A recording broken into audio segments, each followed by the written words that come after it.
Hello बच्चों, welcome to chemistry के उस्ताद। कैसे हैं आप सब? उम्मीद करता हूं आप सब अच्छे होंगे और पढ़ाई कर रहे होंगे। आप सारे बच्चों के लिए मैंने हैलोजन डेरिवेटिव फॉर अल्केन्स का वीडियो बनाया था और ये वीडियो बहुत सारे बच्चों ने देखा और ये भी रिप्लाई आते रहा कि सर आगे का वीडियो कंटिन्यू करें। माफ कीजिएगा कि मैं उसे नहीं कंटिन्यू कर पा रहा था, लेकिन अब देर आए दुरुस्त आए। चलिए उसको कंटिन्यू करते हैं। हैलोजन डेरिवेटिव ऑफ अल्केन्स में उसका इंट्रोडक्शन, उसका टाइप्स या क्लासिफिकेशन और उसका नॉमेनक्लेचर मैं कर चुका हूं। आपके लिए डिस्क्रिप्शन में लिंक डाल देता हूं, आई बटन में भी एक एक करके वीडियो आते रहेंगे, उन पर क्लिक करके आप पहले वो देखें, फिर आकर के ये वीडियो को कंटिन्यू करें। क्योंकि अगर उसके बेसिक का एक प्रॉपर अंडरस्टैंडिंग आपको हो जाता है तो हैलोजन डेरिवेटिव्स को समझना आपके लिए बहुत आसान हो जाता है। ये चैप्टर बहुत ज्यादा इंपॉर्टेंट है, ऑर्गेनिक केमिस्ट्री का पहला चैप्टर है और इस चैप्टर में वेटेज भी ज्यादा है, इसलिए इसके बेसिक से समझकर आगे का हम पढ़े तो हमारे लिए ज्यादा फायदेमंद साबित होगा। चलिए शुरू कर देते हैं। प्रेपरेशन ऑफ अल्काइल हैलाइड्स या तो प्रेपरेशन ऑफ हैलोजन डेरिवेटिव्स। यहां पर पहला प्रेपरेशन आ रहा है और वो प्रेपरेशन है बाय यूजिंग एल्कोहल। एल्कोहल का इस्तेमाल करके होने वाला प्रेपरेशन, और इस एल्कोहल वाली प्रेपरेशन में भी आपको डिफरेंट टाइप्स ऑफ रिएक्शंस देखने मिलेंगे। ठीक है बच्चों, तो यहां पर सबसे पहला है from halogen acids. Halogen acids का इस्तेमाल करके आपको पता है कि हैलोजन्स क्या है, chlorine, chlorine, bromine, iodine. Halogen acids में स्टेबल एसिड्स HCl, HBr और HI होते हैं। तो यहां पर एल्कोहल को हम क्या लिखेंगे, ROH प्लस HX, ये है हैलोजन एसिड और ये क्या है, एल्कोहल। ठीक है, और ये क्या है, हैलोजन एसिड। जब इन दोनों को हम रिएक्ट करवाते हैं तो काफी सिंपल रिएक्शन है। हैलोजन एसिड्स जो है वो बहुत ही रिएक्टिव स्पीशीज हैं, तो वो अल्कोहल को अटैक करते हैं और यहां से OH ग्रुप को निकाल दिया जाता है, क्योंकि यहां का जो पार्ट होता है वो हाईली इलेक्ट्रोनेगेटिव पार्ट होता है। वो कार्बन से आके अटैच होगा और हमें मिलेगा RX, और साथ में क्या मिलेगा बच्चों, ये वाला जो H है वो OH के साथ कंबाइन होगा और मिलेगा H2O। बड़ा ही सिंपल रिएक्शन है, याद रखिए। तो जब भी कभी किसी भी रिएक्शन में या किसी भी कन्वर्जन में आपको ये देखने मिल जाए तो आपको ऐसा बना देना है, ये वाला H जो है OH के साथ मिलकर के वाटर बनाएगा और ये नेगेटिव पार्ट आ करके हमारे अल्काइल ग्रुप से जुड़ेगा और हमको मिलेगा अल्काइल हैलाइड। इसका नाम क्या है, अल्काइल हैलाइड कॉमन नेम है और IUPAC नेम है हेलो अल्केन।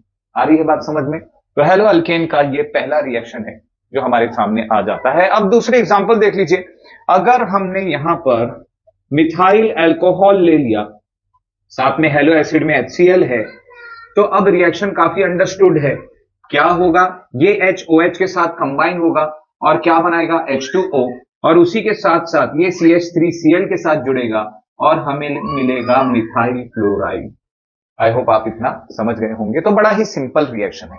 चलते हैं अब अल्कोहल का इस्तेमाल करके दूसरी तरीके से हैलोजन एसिड बनाने का जो तरीका है, वहां पर देखिए क्या होता है। यहां पर फास्फोरस हैलाइड का इस्तेमाल होगा।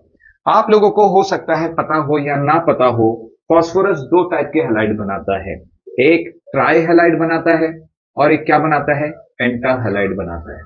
दोनों हैलाइड का इस्तेमाल करके हम जब इन फास्फोरस हैलाइड को अल्कोहल के साथ रिएक्ट करवाएंगे तो क्या बनेगा बच्चों, यहां पर बनेगा फिर से हैलोजन डेरिवेटिव ऑफ अल्केन बनेगा। आई होप आप इतना समझ रहे होंगे। तो हैलोजन डेरिवेटिव ऑफ अल्केन में आपको इस चीज को समझना है कि जब भी कभी हैलाइड रिएक्ट करेगा और ऐसा कोई भी कंपाउंड है जिसमें हैलोजन प्रेजेंट है, तो वो कार्बन के साथ हाई एफिनिटी रखता है और वो कार्बन के साथ अटैच हो जाएगा। यहां पर ये बॉन्ड बहुत ज्यादा स्ट्रांग नहीं होगा क्योंकि फास्फोरस भी एक इलेक्ट्रोनेगेटिव एलिमेंट है और क्लोरीन भी, लेकिन फास्फोरस की इलेक्ट्रोनेगेटिविटी क्लोरीन से काफी कम है। तो ये बॉन्ड पॉसिबल जरूर है लेकिन बहुत ज्यादा स्ट्रांग बॉन्ड नहीं है। इसलिए ये क्लोरीन या ये हैलोजन यहां आकर के कार्बन के साथ मिलकर के एक ज्यादा स्टेबल कंपाउंड बनाएगा और वहां पर हमको क्या मिलेगा, वहां पर हमको मिलेगा RX, halogen derivative of alkane. I hope आप इतना समझ गए होंगे। अब हम आगे चलते हैं। यहां पर हेलोजन डेरिवेटिव ऑफ अल्केन के साथ अब क्या बनता है, तो यहां ये देखिए कि ये दिख रहा है आपको OH, तो यहां बनेगा जो कंपाउंड वो है H3PO3। H3PO3 जो है फॉस्फोरिक एसिड है, और यहां पर 3 ROH का इस्तेमाल होगा। 3 हैलाइड होने की वजह से यहां पर 3 RX यूज होंगे, तो 3 OH और एक P मिलेगा, इसलिए H3PO3 बना रहा है। ऑलराइट, तो इस तरीके का रिएक्शन हमको देखने मिलेगा फॉस्फोरस हैलाइड के साथ। अब हम चलते हैं आगे के रिएक्शन पे, और यहां पर PX5 का जो रिएक्शन है वो भी देख सकते हैं। PX5 में भी कुछ इसी तरीके का रिएक्शन देखने मिलेगा। हालांकि ज्यादातर ये रिएक्शन हमारी टेक्स्ट बुक में मौजूद है। यहां पर जैसे ही आप देखेंगे तो आपको कुछ इसी तरीके का रिएक्शन देखने मिलेगा, लेकिन थोड़ा सा अलग है। यहां PX5 से क्या बन जाएगा बच्चों, PX3 बन जाएगा। और कितने हैलोजन निकलेंगे यहां से, 2 हैलोजन निकलेंगे। ये दोनों हैलोजन आकर के किसके साथ जुड़ेंगे, R के साथ, तो RX बनाएंगे। ऑलराइट, और यहां पर जो कंपाउंड है वो क्या बनाएगा, वाटर बनाएगा, और साथ में O2 गैस भी रिलीज हो जाएगी, तो H2O प्लस O2। ऑलराइट, इस तरीके का रिएक्शन हमको देखने मिलेगा। ये रिएक्शन टेक्स्ट बुक में मौजूद नहीं है। चलते हैं तीसरा जो रिएक्शन है बाय यूजिंग थाइनिल क्लोराइड देख लेते हैं। थाइनिल क्लोराइड क्या होता है, SOCl2। जब भी कभी अल्कोहल थाइनिल क्लोराइड के साथ रिएक्ट करेगा तो वो क्या प्रोडक्ट देगा और रिएक्शन कैसा होगा, चलिए देख लेते हैं। तो यहां पर बच्चों देखिए, अल्कोहल को हम रिएक्ट किसके साथ करा रहे हैं, थाइनिल क्लोराइड के साथ, जो है SOCl2। अब यहां पर भी रिएक्शन काफी प्रेडिक्टेबल है। ROH है ना, तो RX, अब X में यहां पर एक्चुअल में क्लोरीन है, तो ये हो जाएगा RCl, बचा क्या SO2, एक ऑक्सीजन ये और एक ऑक्सीजन ये। लेकिन यहां पर एक और चीज देखने की बात है कि यहां पर तो 2 Cl है ना, तो यहां Cl एक ही है, तो यहां पर हम 2 से मल्टीप्लाई करेंगे, तो 2 RCl हुआ, तो इधर 2 ROH आ जाएगा। अब यहां पर SO2 बन गया है। SO2 बनने के बाद H एक बचेगा और एक O और बचेगा, तो यहां बनेगा H2O। ऑलराइट, इस तरीके का रिएक्शन हमको देखने मिलेगा जब भी कभी यहां पर अल्कोहल रिएक्ट करेगा किसके साथ, थाइनिल क्लोराइड के साथ।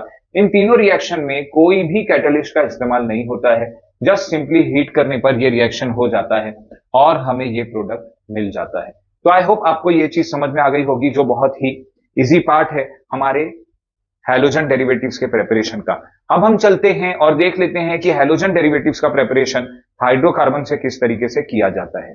तो बच्चों हाइड्रोकार्बन्स में सैचुरेटेड और अनसैचुरेटेड दोनों होते हैं। सैचुरेटेड और अनसैचुरेटेड दोनों रिएक्शन करके हमें हैलोजन डेरिवेटिव्स ऑफ अल्केन देते हैं। लेकिन इसमें सैचुरेटेड हाइड्रोकार्बन का रिएक्शन जो है वो प्रीफर नहीं किया जाता है, और ये 12th की टेक्स्ट बुक में भी नहीं है।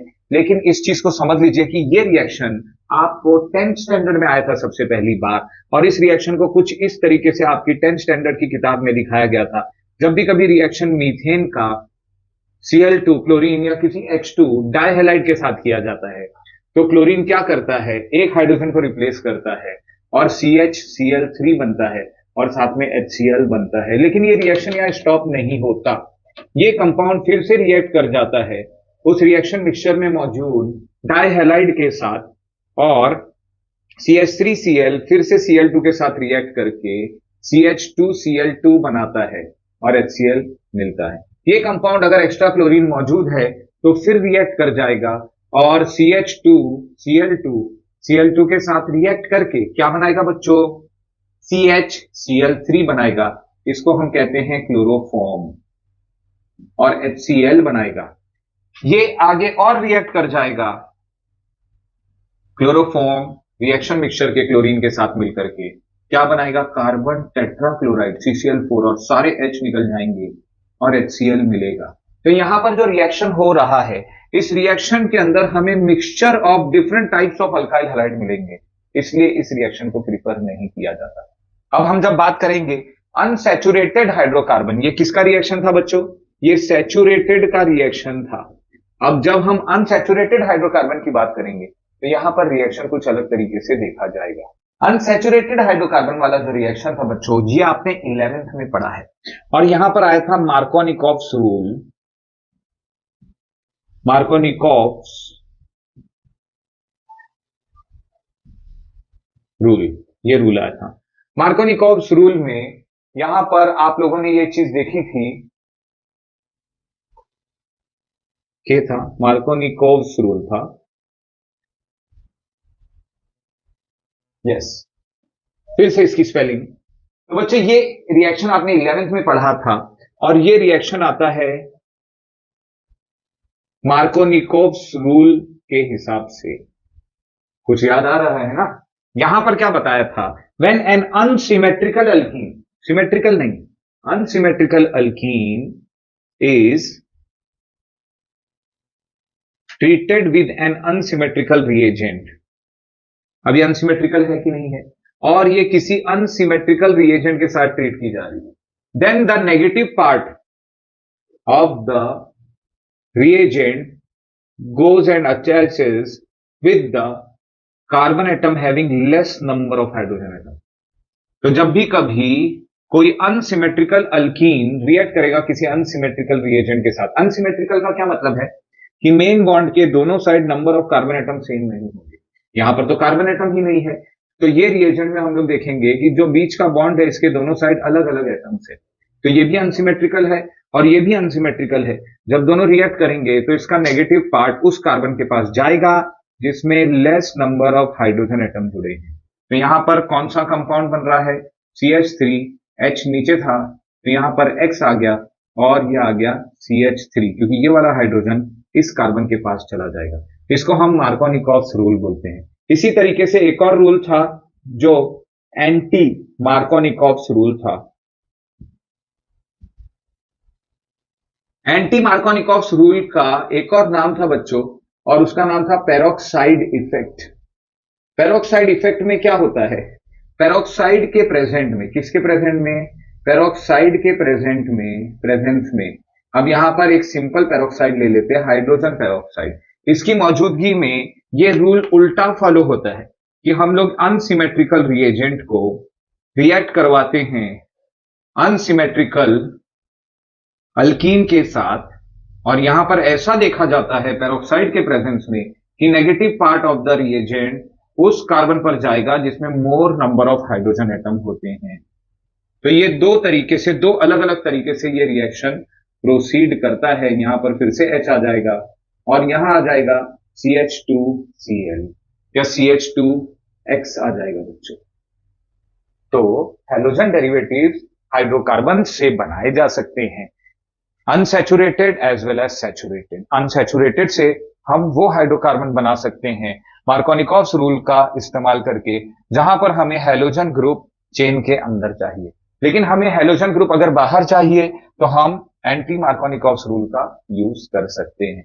आगे बात समझ में? अगर दोनों रिएजेंट सिमेट्रिकल हैं तो फिर तो सवाल ही नहीं उठता है, हम इजीली बना सकते हैं अल्काइल हलाइड को। चलिए अब देखते हैं दूसरे टाइप का अल्काइल हलाइड का रिएक्शन, जिसे हम कहते हैं हैलोजन एक्सचेंज। क्या कहते हैं? हैलोजन एक्सचेंज कहते हैं बच्चों। अब ये क्या बला है या ये क्या रिएक्शन है? यहां पर रिएक्शन में हम ऑलरेडी एक अल्काइल हलाइड लेंगे और ये अल्काइल हलाइड फॉर एग्जांपल हमने क्या लिया? RCl ले लिया, ऑलराइट बच्चों, और यहां पर एक सॉल्ट ले लिया जैसे कि सोडियम आयोडाइड। अब सोडियम आयोडाइड के मुकाबले एक ऐसा सॉल्ट सोडियम का जो क्लोरीन के साथ बनता है बहुत ही ज्यादा स्टेबल है, तो यहां पर क्या होगा? I आकर के ये जगह ले लेगा और क्लोरीन Na के साथ जुड़ जाएगा और एक स्टेबल सॉल्ट बना देगा, और ये प्रेसिपिटेट के फॉर्म में रिएक्शन मिक्सचर में क्या हो जाएगा? जमा हो जाएगा प्रेसिपिटेट के फॉर्म में। ठीक है बच्चों, तो ये आपको समझना था। अब R के साथ क्या जुड़ जाएगा? RI। इसे हम क्या कहते हैं? Halogen exchange. तो एक ऑलरेडी प्रेजेंट हैलोजन डेरिवेटिव से हम कोई दूसरा हैलोजन डेरिवेटिव बना सकते हैं, प्रोवाइडेड हम दूसरा हैलोजन का सॉल्ट लेंगे और रिएक्ट करवाएंगे हमारे ऑलरेडी प्रेजेंट हैलोजन डेरिवेटिव के साथ। अब हम बात करेंगे इलेक्ट्रोफिलिक सब्स्टिट्यूशन की। इलेक्ट्रोफिलिक सब्स्टिट्यूशन जो 12th की टेक्स्ट बुक में टॉपिक मौजूद है, यहां पर आपको ये याद रखना है कि यहां पर हम अराइल हैलाइड्स बनाएंगे। क्या बनाएंगे? अराइल हैलाइड बनाएंगे। तो इलेक्ट्रोफिलिक सब्स्टिट्यूशन में क्या किया जाता है? टोल्यूइन का यूज किया जाता है। टोल्यूइन अगर आपको नहीं पता है क्या है, तो याद रखिए कि बेंजीन के किसी भी कार्बन पर अगर CH3 जुड़ा होगा तो इसको हम मिथाइल बेंजीन तो बोल सकते हैं, लेकिन इसका कॉमन नेम है टोल्यूइन। और इसी टोल्यूइन के साथ हम किसी डाई हैलाइड को ऐड करते हैं। जब भी कभी हैलाइड का एडिशन होगा तो इसको हम क्या कहेंगे? हैलोजनेशन कहेंगे। अब ये डार्क में या नॉर्मल लाइट में भी, लेकिन जनरली डार्क में किया जाएगा। साथ में कोई लुईस एसिड होगा, Fe या FeCl3 वगैरह, जो एज अ कैटलिस्ट काम करेगा। इसके प्रेजेंस में क्या होगा कि यहां से या किसी भी कार्बन एटम से हाइड्रोजन रिमूव होगा और क्लोरीन एक आकर के वहां जुड़ जाएगा। यहां पर याद रखिए कि जब भी कभी यहां पर अल्काइल ग्रुप मौजूद है तो मेटा पोजीशन जो है वो लॉक हो जाती है। तो याद रखिए कि यहां पर ऑर्थो या पैरा पोजीशन पर ही क्लोरीन आएगा। तो हमें दो मिक्सचर देखने मिलेंगे यहां पर। एक मिक्सचर में हमें ऑर्थो पर और दूसरे मिक्सचर में हमें पैरा पर। मतलब एक ही मिक्सचर के अंदर एक टाइप का कंपाउंड होगा जहां पर क्लोरीन ऑर्थो पोजीशन पर होगा, और इसी मिक्सचर के अंदर दूसरा कंपाउंड ऐसा होगा जहां पर क्लोरीन पैरा पोजीशन पर होगा। तो इसको हम बोलेंगे ओ क्लोरोटोलुइन और इसे हम बोलेंगे पी क्लोरोटोलुइन। ये दोनों का मिक्सचर हमें मिलेगा, इसको याद रखिए। अब आप खुद देख लीजिए ना बच्चों, पैरा की अपने पास कितनी पोजीशन है? 2। तो याद रखिए कि ये मेजर प्रोडक्ट बनेगा और ये माइनर प्रोडक्ट बनेगा। इस चीज को समझ लीजिए कि इलेक्ट्रोफिलिक सब्स्टिट्यूशन में ऐसा होगा कि टोल्यूइन को जब भी हम हैलोजनेट करेंगे, इसी की जगह हम Br2 भी ले सकते थे। तो यहां पर क्लोरीन ऐड हो रहा है तो इसे हम क्लोरीनेशन बोलेंगे। अगर Br2 लेंगे तो ब्रोमिनेशन बोलेंगे। तो मिक्सचर मिलेगा दो अलग अलग कंपाउंड का जो एक दूसरे के आइसोमर हैं। यहां पर क्लोरीन पैरा पर रहेगा, यहां पर क्लोरीन कहां रहेगा बच्चों? यहां पर ऑर्थो पर रहेगा और यहां पर पैरा पर रहेगा। ठीक है, समझ गए। अब हम चलते हैं प्रेपरेशन खत्म करने के बाद अगले टॉपिक पर, जो है न्यूक्लियोफिलिक सब्स्टिट्यूशन। अब एक ऐसा रिएक्शन जहां पर कार्बन के साथ जो सबस्ट्रेट जुड़ा हो, अगर वो रिप्लेस हो जाए किसी सेम टाइप के सबस्ट्रेट से without changing the state of carbon atom, उस रिएक्शन को हम सब्स्टिट्यूशन रिएक्शन कहते हैं। फिर से सुन लीजिए कि मान लीजिए कि एक हाईली इलेक्ट्रोनेगेटिव स्पीशीज या एटम या पार्टिकल कार्बन को जुड़ा था, हैलोजन डेरिवेटिव फॉर एग्जांपल, यहां पर हैलोजन जुड़ा था। अब अगर वो रिप्लेस हो जाए किसी और नेगेटिव स्पीशीज के साथ, अब रिप्लेस होने के वक्त और बाद में कार्बन के अंदर का स्टेट ना चेंज हो या हाइब्रिडाइजेशन के अंदर चेंज ना आए, तो ऐसे रिएक्शन को हम सब्स्टिट्यूशन रिएक्शन कहते हैं। और जो भी नेगेटिव स्पीशीज होती हैं, उन नेगेटिव स्पीशीज के अंदर अगर देखा जाए तो वो पॉजिटिव चार्ज को अट्रैक्ट होती हैं। किसी भी पार्टिकल या एटम आयन के न्यूक्लियस के अंदर पॉजिटिव चार्ज होता है, तो हर नेगेटिव रिएजेंट को हम क्या कहते हैं? न्यूक्लियोफाइल कहते हैं। और न्यूक्लियोफाइल से होने वाला सब्स्टिट्यूशन हम न्यूक्लियोफिलिक सब्स्टिट्यूशन रिएक्शन बुलाते हैं। आई होप आप इतना समझ गए। अब न्यूक्लियोफिलिक सब्स्टिट्यूशन रिएक्शन के अंदर दो टाइप के रिएक्शन है। टेक्स्ट बुक में एक आ रहा है SN2 रिएक्शन और एक है SN1 रिएक्शन। 2 को ऊपर ही लिख देते हैं और 1। तो SN2 और SN1, आप बोलेंगे सर SN1 पहले आना चाहिए था, SN2 तो हम किसे भी पहले लिख दें, उसमें कोई हर्ज नहीं है। लेकिन SN2 रिएक्शन जो है वो डबल ऑर्डर रिएक्शन है। कैसा है? Double order reaction. और ये जो है ये सिंगल ऑर्डर रिएक्शन है, इसलिए यहां पर डबल ऑर्डर रिएक्शन में 2 आ रहा है और सिंगल ऑर्डर रिएक्शन में क्या आ रहा है? 1 आ रहा है। आई होप आप इतना समझ गए होंगे। इस एग्जाम्पल को ले लेते हैं और SN2 रिएक्शन को समझने की कोशिश करते हैं। SN2 रिएक्शन में हम मिथाइल ब्रोमाइड को कंसीडर करते हैं, जिसे हम बोलते हैं CH3Br। अब इस CH3Br को कोई दूसरा न्यूक्लियोफाइल क्या कर रहा है? अटैक कर रहा है, आकर के क्या कर रहा है? जुड़ रहा है। अब ये न्यूक्लियोफाइल ये भी नेगेटिव स्पीशीज है और ये भी नेगेटिव स्पीशीज है। इस वजह से ये न्यूक्लियोफाइल जब अप्रोच करेगा तो इसका नेगेटिव चार्ज इसे क्या करेगा? रिपेल करेगा। इसलिए ये न्यूक्लियोफाइल पीछे से बैक साइड अटैक करेगा। मतलब जिस तरफ ब्रोमीन जुड़ा है उसके अपोजिट साइड से क्या करेगा, अटैक करेगा, किसको, कार्बन एटम को। अब ये इसके साथ बॉन्ड बनाना शुरू कर देगा और उसके बदले में इसका बॉन्ड वीक पड़ने लग जाएगा, क्योंकि कार्बन एक साथ 4 ही बॉन्ड बना सकता है। तो अब इस प्रोसेस के अंदर एक ऐसा स्टेप आएगा जहां पर हमारा जो कार्बन है CH3 वाला, इसके एक हाइड्रोजन यहां, एक हाइड्रोजन यहां, एक यहां, तो ये CH3 है। इधर ब्रोमीन था, लेकिन ब्रोमीन का बॉन्ड अब क्या होने लगा है, वीक होने लगा है। तो अब ब्रोमीन यहां पर डेल्टा माइनस चार्ज दिखा रहा है और ये न्यूक्लियोफाइल इसके साथ जुड़ने लगा है, तो न्यूक्लियोफाइल भी यहां पर डेल्टा माइनस चार्ज दिखा रहा है, मतलब हाफ माइनस दिखा रहा है। तो अब इस पूरी स्पीशीज के ऊपर या इस पूरे स्ट्रक्चर के ऊपर एक माइनस चार्ज है, जिसमें से आधा इस पार्ट में है, आधा इस पार्ट में है। ये भी कंप्लीटली बॉन्डेड नहीं है और ये भी कंप्लीटली बॉन्डेड नहीं है। ऐसे स्टेट को हम ट्रांजिशन स्टेट कहते हैं और ये स्टेट बहुत ही स्मॉल फ्रैक्शन ऑफ टाइम के लिए बनेगा और ये बॉन्ड स्ट्रांग होते जाएगा, ये वाला टूटते जाएगा और इसके बदले में क्या देखा जाएगा कि हमें NuCH3 और Br माइनस सेपरेट होता दिखाई देगा। तो NuCH3 जुड़ गया और ये जो पहले से नेगेटिव था, इसके बदले में नेगेटिव चार्ज अब किसके ऊपर आ गया, Br माइनस के ऊपर आ गया। जब भी कभी हम इस रिएक्शन की रेट को देखते हैं तो आपने केमिकल काइनेटिक्स पढ़ा है, रेट में constant multiplied by concentration of reactant होता है। तो यहां पर दोनों सबस्ट्रेट के कॉन्सेंट्रेशन के ऊपर डिपेंड करता है इस रिएक्शन का रेट। ये एक फास्ट रिएक्शन है और ये रेट दोनों पर डिपेंड करता है, इसलिए ये सेकेंड ऑर्डर रिएक्शन है। इसलिए हम इसे क्या कहते हैं, SN2 रिएक्शन कहते हैं। याद रखिए कि ये फास्ट रिएक्शन है और इस रिएक्शन के बारे में एक और खास बात यह है कि ये सिंगल स्टेप रिएक्शन है, एक ही स्टेप में हो जाता है। यहां पर एक बॉन्ड स्ट्रांग होते चले जाता है और उसी के रिएक्शन में दूसरा बॉन्ड वीक होते चले जाता है। इसे हम कहते हैं SN2 रिएक्शन। अब हम चलते हैं SN1 रिएक्शन की तरफ और देखते हैं कि वो क्या है। अब SN1 रिएक्शन देखने के लिए हमें एक दूसरे टाइप का कार्बन कंपाउंड देखना पड़ेगा, जिसे हम कहते हैं टर्शरी ब्यूटाइल ब्रोमाइड। तो यहां पर ब्यूटाइल बोला है ना, तो कितने कार्बन हो जाएंगे बच्चों, 4 कार्बन हो जाएंगे और ये टर्शरी है और टर्शरी कार्बन पर हमारा ब्रोमीन जुड़ा है, तो इसे हम क्या कहेंगे, टर्शरी ब्यूटाइल ब्रोमाइड।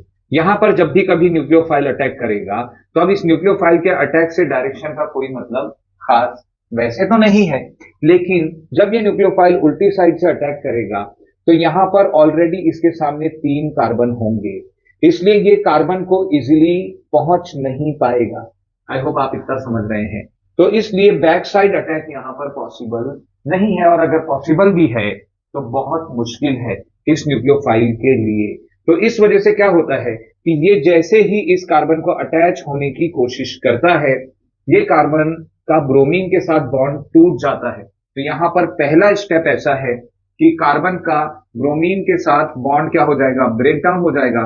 तो ब्रोमीन इस बॉन्ड में दोनों इलेक्ट्रॉन को लेके चला जाएगा, तो ब्रोमीन के ऊपर आएगा Br माइनस चार्ज। और याद रहे कि Nu प्लस न्यूक्लियोफाइल अभी भी यहां से जुड़ने की कोशिश कर रहा है। तो इस टर्शरी ब्यूटाइल ब्रोमाइड का जो स्ट्रक्चर है वो कुछ अब ऐसा हो चुका है जहां पर कार्बन पर प्लस चार्ज आएगा। इस कार्बन पर जो प्लस चार्ज है, इस वजह से इसे हम क्या कहते हैं, कार्बोकैटायन। और इसे ना ही लिखा जाए तो आपके लिए अच्छा है, नहीं तो आपको कंफ्यूजन होगा। ये पहला स्टेप है। दूसरे स्टेप में क्या होता है बच्चों, अब ये न्यूक्लियोफाइल जुड़ जाएगा हमारे इस कार्बोकैटायन के साथ। तो कार्बोकैटायन में कार्बन के ऊपर कौन सा चार्ज है, प्लस चार्ज है, ऑलराइट। और अब इससे जुड़ रहा है न्यूक्लियोफाइल। तो अब सेकेंड स्टेप में न्यूक्लियोफाइल जुड़ेगा, तो जा करके कार्बन के पास फिर से न्यूक्लियोफाइल आ गया और ये प्लस और माइनस चार्ज एक दूसरे के साथ बैलेंस हो गए और हमें टर्शरी ब्यूटाइल पर न्यूक्लियोफाइल जुड़ा हुआ दिखेगा। अब यहां पर ये जो रिएक्शन है, इस रिएक्शन में ये पहला रिएक्शन स्लो होता है। क्यों स्लो होता है, क्योंकि ये ऑलरेडी एक हाईली इलेक्ट्रोनेगेटिव एलिमेंट था। ये इसके मुकाबले बहुत ज्यादा स्ट्रांग नहीं था, क्योंकि ये भी एक न्यूक्लियोफाइल है तो ये भी हाईली इलेक्ट्रोनेगेटिव है। इस वजह से ये बॉन्ड को टूटने में वक्त लगा और ये बॉन्ड टूटा तो ये रिएक्शन क्या हो गया, स्लो हो गया। अब उसके बाद जैसे ही ये बॉन्ड टूट गया, दो चार्जेस आ गए, तो ये रिएक्शन फास्ट हो जाता है। हमेशा याद रखिए कि रेट ऑफ रिएक्शन जो है वो स्लो रिएक्शन के ऊपर ही डिपेंड करेगा, और स्लो रिएक्शन में कॉन्सेंट्रेशन किसके ऊपर डिपेंड करेगा, इसके ऊपर। तो इसका जो रेट है वो किसके ऊपर डिपेंड करता है बच्चों, CH3 थ्राइस और Br के ऊपर। इसका कंडेंस्ड स्ट्रक्चर कुछ इस तरीके का है, टर्शरी ब्यूटाइल ब्रोमाइड पर ही है। तो एक ही रिएजेंट है जिसके कॉन्सेंट्रेशन के ऊपर इस रिएक्शन का रेट डिपेंड करता है, इसलिए याद रखिए बच्चों ये SN1 रिएक्शन कहलाता है। SN2 रिएक्शन में मैंने आपको बताया था कि वो फास्ट रिएक्शन है। यहां पर याद रखिए कि दो स्टेप है, इसे हम स्टेप 1 और इसे स्टेप 2 कहेंगे, और यहां पर पहला स्टेप स्लो है जिसे हम रेट डिटरमाइनिंग स्टेप कहते हैं। रेट डिटरमाइनिंग स्टेप क्या होता है, जिसके ऊपर रेट डिपेंड होता है, और दूसरा रिएक्शन या दूसरा स्टेप फास्ट है। इस वजह से यहां पर जो रेट है वो सिर्फ concentration of tertiary butyl bromide पर ही डिपेंड करता है। एक ही सबस्ट्रेट या एक ही रिएक्टेंट पर कॉन्सेंट्रेशन पर अगर रेट डिपेंड कर रहा है तो इसे हम सिंगल ऑर्डर रिएक्शन बोलेंगे, और इस वजह से ये SN1 रिएक्शन हो गया। और आप सारे बच्चों को एक और चीज कहूंगा कि डाइजेस्ट में इन दोनों रिएक्शन के बीच का डिस्टिंग्विश पढ़ लें। जब भी कभी SN1 पर आएगा तो मैं आपको पूरा थ्योरी तो समझा चुका हूं, डिस्टिंग्विश के पॉइंट्स वहां पर ऐड कर लें। अगर SN2 आया तो जो मैंने समझाया है वो स्ट्रक्चर और साथ में उसके पॉइंट्स ऐड कर लें। डिस्टिंग्विश आया तो वो तो आपने याद किया ही है। इन 3 टाइप के आंसर्स को आप लिख पाएंगे। अब हम चलते हैं दूसरे टाइप या दूसरे पार्ट ऑफ द चैप्टर पर, और ये पार्ट क्या है बच्चों, ये पार्ट है chemical properties of halogen derivatives. Chemical properties में इनके रिएक्शंस हम देखेंगे। तो हमने अभी तक प्रेपरेशन देख लिया, हमने यहां पर SN1 SN2 मतलब न्यूक्लियोफिलिक सब्स्टिट्यूशन देख लिया। प्रेपरेशन में एक लास्ट पार्ट था जो इलेक्ट्रोफिलिक सब्स्टिट्यूशन भी हमने देखा। अब हम चल रहे हैं केमिकल प्रॉपर्टीज की तरफ। तो अब हम केमिकल प्रॉपर्टीज की बात करेंगे। Chemical properties of halogen derivatives या हेलो अल्केन्स में सबसे पहला रिएक्शन आ रहा है dehydro halogenation reaction. Dehydro halogenation reaction क्या है, डी का मतलब है रिमूवल, हाइड्रो हाइड्रोजन और हैलोजन। तो हाइड्रोजन और हैलोजन का जो रिमूवल है उसी को हम डिहाइड्रो हैलोजनेशन रिएक्शन कहते हैं। एक एग्जांपल देख लीजिए, यहां पर एक अल्काइल हैलाइड लूंगा जिसमें मिनिमम 2 कार्बन होने चाहिए। तो एक अल्काइल हैलाइड ले लिया और यहां पर ब्रोमीन को जोड़ दिया है मैंने, यहां पर एक H आ गया, इधर एक H आ गया। एक काम करते हैं, ब्रोमीन को यहां लिख देते हैं ताकि आपकी अंडरस्टैंडिंग में कोई भी कंफ्यूजन ना हो। अब यहां पर 3 हाइड्रोजन जोड़ दिए। एक चीज जो आप जानते होंगे कॉमन नेम में, जहां पर फंक्शनल ग्रुप जुड़ा होता है उस कार्बन को हम अल्फा कार्बन कहते हैं, उसी अल्फा कार्बन को जुड़े हुए कार्बन को हम बीटा कार्बन बुलाते हैं। अब ये कौन सा कंपाउंड था, तो ये था ब्रोमोइथेन या इथाइल ब्रोमाइड। याद रखिए क्योंकि 2 कार्बन है तो इसलिए ये क्या है, इथाइल ब्रोमाइड। इसका IUPAC नेम क्या है, ब्रोमोइथेन। इसको जब एल्कोहलिक पोटेशियम हाइड्रोक्साइड के साथ ट्रीट किया जाएगा तो यहां पर ये देखा जाएगा कि ये ब्रोमीन और उसके बाजू वाले कार्बन का हाइड्रोजन रिमूव हो जाएंगे और हमें क्या मिलेगा, हमें एक अल्कीन मिलेगा। याद रखिए, तो ये अल्कीन कैसे फॉर्म हुआ है बच्चों, यहां का एक हैलोजन और उसके बाजू वाला हाइड्रोजन रिमूव हो गया है, तो डी का मतलब रिमूवल, हाइड्रो हैलोजनेशन। तो इसी को हम डिहाइड्रो हैलोजनेशन रिएक्शन कहेंगे। वापिस सुन लीजिए और समझ लीजिए कि हाइड्रोजन और हैलोजन एक साथ रिमूव होंगे। हैलोजन जिस कार्बन को जुड़ा था उसे अल्फा कार्बन बोल रहे थे, उसी के बगल वाले कार्बन को जुड़ा हुआ हाइड्रोजन निकला है, इसलिए हम इसे बीटा एलिमिनेशन भी कहते हैं। क्या कहते हैं, बीटा एलिमिनेशन। तो ये एलिमिनेशन रिएक्शन है, यहां से कुछ चीजें क्या हो गई, एलिमिनेट हो गई, और ये सिंगल बॉन्ड की जगह क्या हो गया, डबल बॉन्ड हो गया। तो ये एक टाइप का रिएक्शन है जो हैलोजन डेरिवेटिव्स ऑफ अल्कीन्स दिखाते हैं। अब हम चलते हैं दूसरे टाइप के रिएक्शन की तरफ। दूसरे टाइप का जो रिएक्शन है बच्चों, यहां पर है ये reaction with active metals. Active metals के साथ हैलोजन का एक एकदम ही कैरेक्टरिस्टिक रिएक्शन देखने मिलेगा, खास रिएक्शन जो और दूसरे ऑर्गेनिक कंपाउंड में देखने नहीं मिलता है। एग्जाम्पल क्या है? मैग्नीशियम। याद रखिए कि जब भी कभी हम अल्काइल हैलाइड को इसके साथ मैग्नीशियम के साथ रिएक्ट कराते हैं in presence of dry ether, याद रखिएगा तो क्या होगा? ये मैग्नीशियम इसके साथ इस तरीके से जुड़ेगा कि बनेगा RMgX, और इसी को हम क्या कहते हैं बच्चों? ग्रिग्नार्ड रिएजेंट कहते हैं। याद रहे आपने 11th में भी पढ़ा है कि ग्रिग्नार्ड रिएजेंट अल्काइल हैलाइड से ही बनाए जाते हैं। तो मैग्नीशियम एक एक्टिव या रिएक्टिव मेटल है जिसके साथ रिएक्ट करके हमें ग्रिग्नार्ड रिएजेंट मिल रहा है। आई होप आप इतना समझ गए हैं। कुछ इसी तरीके से सोडियम के साथ भी रिएक्शन आपने 11th में ही पढ़ा था। यहां पर दो अल्काइल हैलाइड का रिएक्शन होगा, किसके साथ? सोडियम के साथ। और इसके ऊपर मैं शॉर्ट वीडियो भी बना चुका हूं, आई बटन में वीडियो डाल देता हूं, आप देख लीजिएगा। सेम अल्काइल हैलाइड को हम यहां क्या करेंगे? उल्टा लिखेंगे, और यहां पर ड्राई ईथर के प्रेजेंस में ये देखा जाएगा कि ये सोडियम इस हैलाइड के साथ दूसरा बॉन्ड बना लेगा, दूसरा कंपाउंड बना लेगा, और इस R से ये R क्या हो जाएगा? जुड़ जाएगा। ऐसे रिएक्शन को हम वुड्स रिएक्शन कहते हैं। Wurtz reaction. आई होप आप समझ गए। अब ये 2NaX मिल जाएगा हम। ऑलराइट, यहां पर अगर हम क्लोरीन लेते हैं तो 2NaCl मिलेगा। यहां पर एक चीज और समझने वाली बात है कि जो अल्काइल ग्रुप हम लेंगे उससे ज्यादा कार्बन वाले अल्काइल ग्रुप का हमें अल्केन मिलेगा। क्या मिलेगा? अल्केन मिलेगा। तो आई होप आप समझ गए होंगे कि एक्टिव मेटल्स के साथ हैलोजन डेरिवेटिव्स किस तरीके का रिएक्शन दिखाते हैं। अब हम आगे चलते हैं और इसके बाद वाला लास्ट टाइप का रिएक्शन देख लेते हैं। अब अगला रिएक्शन है बच्चों हेलोअरीन्स का। Reaction of haloarenes with metals. Metals के साथ हेलोअरीन का रिएक्शन।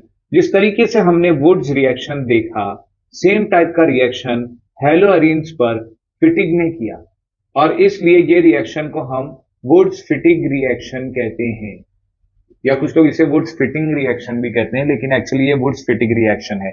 फिटिग ने क्या किया? सेम टाइप का रिएक्शन प्रोसीड किया। क्या रिएक्शन प्रोसीड किया? कि इसने एक हेलोअरीन ले लिया, हेलोजन जो किसके साथ जुड़ा है? बेंजीन ग्रुप के साथ या बेंजीन रिंग के साथ जुड़ा है। यहां पर सेम टाइप का सोडियम मेटल ले लिया रिएक्शन, जैसे कि वुड्स में देखा था हमने। इसका हम मिरर इमेज बना देते हैं। किस लिए बना रहे हैं? हमारी सहूलत के लिए, हमारे समझने के लिए। ये दोनों चीजें मिल जाएंगी और हमें क्या मिलेगा बच्चों? यहां पर हमें मिलेगा 2NaCl, और उसी के साथ साथ क्या देखने मिलेगा कि एक रिंग दूसरी रिंग के साथ क्या हो जाएगी? जुड़ जाएगी, और इसी को हम फिटिग रिएक्शन कहते हैं। तो ये भी सेम टाइप का रिएक्शन है। यहां पर याद रखने वाली चीज है कि जब भी कभी हम सोडियम मैग्नीशियम लेंगे तो हमें as a catalyst dry ether लेना पड़ेगा। क्यों? क्योंकि अगर रिएक्शन मिक्सचर में थोड़ा सा भी मॉइस्चर आ गया या पानी आ गया तो ये मेटल अब इस तरीके से रिएक्ट नहीं करेंगे, वो पानी के साथ मिलकर के क्या बनाएंगे? हाइड्रोक्साइड बनाएंगे। तो आई होप आपको ये सारी चीजें समझ में आ गई होगी। हेलोअरीन में दो और टाइप के रिएक्शन है जो काफी सिंपल रिएक्शन है। एक है सल्फोनेशन और एक है नाइट्रेशन। वो भी देख लेते हैं और यहां पर फिर हमारा पूरा चैप्टर क्या हो जाएगा? खत्म हो जाएगा। सल्फोनेशन और नाइट्रेशन जो होते हैं वो न्यूक्लियोफिलिक सब्स्टिट्यूशन में आते हैं। आपको एक चीज बता दें कि न्यूक्लियोफिलिक सब्स्टिट्यूशन हेलोअरीन्स में इतना इजी नहीं है, तो ये स्लो है, और ये जो है लेस न्यूक्लियोफिलिक सब्स्टिट्यूशन दिखाते हैं, ज्यादा आसानी से न्यूक्लियोफिलिक सब्स्टिट्यूशन नहीं दिखाते। लेकिन उसके बावजूद अगर किसी हेलोअरीन में हम एक एग्जांपल ले रहे हैं, क्लोरोबेंजीन में हम क्या जोड़ रहे हैं? NO2 जोड़ रहे हैं। तो याद रखिएगा ये NO2 या तो ऑर्थो या तो पैरा पोजीशन पर दिखाई देगा, तो इस वजह से ये एडिशन रिएक्शन दिखाएगा। और यहां पर होता है HONO2। क्या होता है? HONO2 जो एक्चुअली HNO3 है उसको ऐड किया जाएगा, और उसका NO2 वाला पार्ट आ करके ऑर्थो या पैरा पोजीशन ले लेगा, और ये न्यूक्लियोफिलिक सब्स्टिट्यूशन हो जाएगा। इस न्यूक्लियोफिलिक सब्स्टिट्यूशन में ये सारे कॉर्नर में जो हाइड्रोजन है वहां पर ऑर्थो या पैरा से एक हाइड्रोजन निकलेगा, इस OH के साथ जुड़ेगा और क्या बनाएगा, H2O। यहां पर क्लोरीन ऑलरेडी था, ऑर्थो या पैरा पोजीशन पर NO2 आ जाएगा। सेम टाइप का रिएक्शन हमें H2SO4 दिखाएगा। यहां पर H2SO4 को हम किस तरीके से लिखते हैं, तो याद रखिए कि हम HOSO3H लिखते हैं। क्या लिखते हैं, HOSO3H। अब इस पार्ट में भी कुछ इस तरीके का रिएक्शन देखने मिलेगा। ये जो SO3 है ये आकर के न्यूक्लियोफिलिक सब्स्टिट्यूशन रिएक्शन दिखाएगा हमको, इसमें हेलो अरीन्स में, और ये SO3 ऑर्थो या पैरा पोजीशन पर जुड़ जाएगा और यहां पर भी इस रिएक्शन को हम सेम प्रोसीजर या सेम तरीके से प्रोसीड होता हुआ देखेंगे और यहां पर वाटर बनेगा। इस रिएक्शन को हम क्या बुलाते हैं बच्चों, इसको हम नाइट्रेशन बुलाते हैं। क्यों, क्योंकि नाइट्रो ग्रुप आकर के यहां जुड़ गया है। इसको हम सल्फोनेशन बुलाते हैं क्योंकि यहां पर सल्फोनिक ग्रुप आकर के जुड़ गया है। तो कुछ इस तरीके की केमिकल प्रॉपर्टीज हमें हेलो अल्केन्स या हेलो अरीन्स में देखने मिलेगी। इस चैप्टर को ब्रीफली और पूरी तरीके से कंप्लीट कर दिया है मैंने। आप सारे बच्चे जो हैलोजन डेरिवेटिव्स का आधा पार्ट देख चुके थे वो इस चैप्टर के इस वीडियो को कंप्लीट देख लें, आपको सारे रिएक्शन इजीली समझ में आ जाएंगे। इसके बाद आप इसका माइंड मैप बनाइए, एक स्ट्रक्चर बनाइए या टेबल बनाइए जिसमें सारे रिएक्शन एक साथ लिख दें और उसके बाद ये चैप्टर कंप्लीट हो जाता है। तो उम्मीद करता हूं ये वीडियो आपको पसंद आई होगी। नहीं भी पसंद आई है तो लाइक जरूर कर देना और शेयर करना ज्यादा से ज्यादा लोगों में। मिलते हैं अगली वीडियो में।